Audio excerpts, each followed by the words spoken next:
ওসমান গনি রাদিয়াল্লাহু তাআলা আনহুর খেলাফতে জানেন আপনারা ফিতনা দেখা দিল।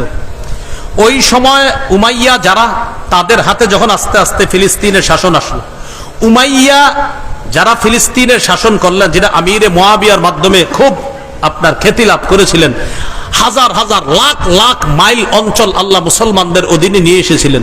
এই উমাইয়ারা ফিলিস্তিন শাসন করলো 132 বছর। এরপর আব্বাসীরা শাসন করলো প্রায় 656। আব্বাসী শাসন দুই ভাগে ভাগ হয়, একটা সোনালী যুগ আর একটা দুর্বল যুগ।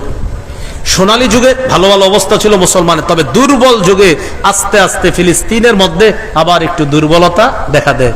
সেই দুর্বলতায় এক পর্যায়ে রূপান্তরিত হয়, বাইতুল মুকাদ্দাস আবার অন্যদের হাতে চলে যায়।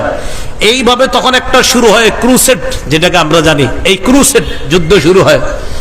এটা যখন আস্তে আস্তে শুরু হলো, একবার, দুইবার, তিনবার, চারবার, পাঁচবার, অনেকবার তারা আক্রমণ করলো, তখন আল্লাহ তাআলা একজন ব্যক্তিকে পৃথিবীতে পাঠাইলেন, মাশাআল্লাহ, তার নাম সালাউদ্দিন আইয়ুবী রাহমাতুল্লাহি আলাইহি।